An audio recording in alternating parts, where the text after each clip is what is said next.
Now that you have defined the start and end point of your animation, you need to start defining a few points on where you're going to be having the pendulum going towards the left, like that, and then it will come back and then slowly decrease motion.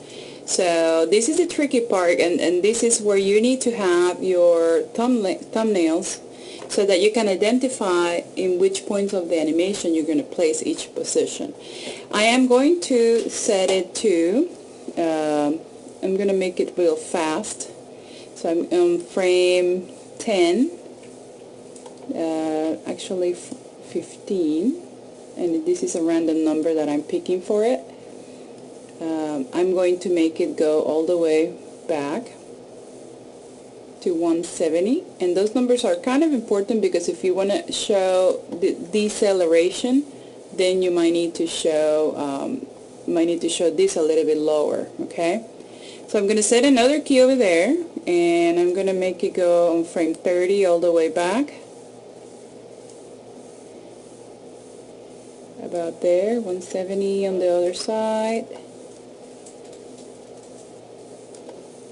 about there, and set the key. So let's see how it looks. It goes pretty fast, you see? Okay, then when it comes back, what I'm going to do is, instead of 15 frames that I have been using for the full swing, I'm going to give it, let's say, 17 frames. So you add a little bit more to make it look a little slower. So let's do the math. 30, 45, 47.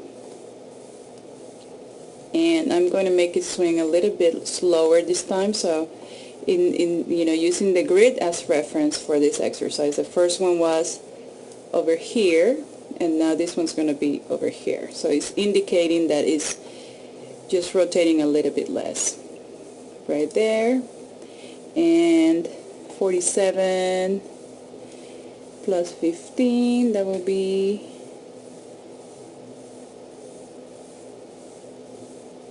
62. 15 plus 2, 64. I'm going to set it right there, and this part is going to be challenging. I might need to move this part here. Yeah, let's take a look and see how it's looking so far. Okay, good. It looks like it slows down a little bit, but it needs to be spaced out a little bit more, and that's a great thing because I'm going to show you how to do that manually as well. Okay, so next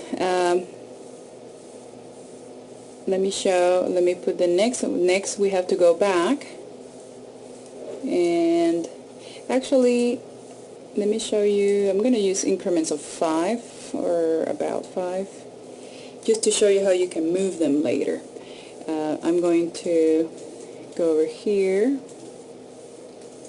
put it about halfway there, and set a key, and use about 5 keys to go the opposite way, and rotate it a little bit more. I'm kind of using half of the grid here, the grid square, as reference, and a few more. And this time I'm going to go a little bit smaller and just move a few more, 84, and move a few, set the key, and comes to a halt. Let me show you what you can do. You can, in 3D Studio Max, select keys and move them. So if you notice, I'm moving this one over here. Okay. However, I made these few keys here very fast. I just set the keys, but I'm visually going to arrange them now so that they look that they're a little bit more spaced out, giving more speed to the animation, less speed to the animation.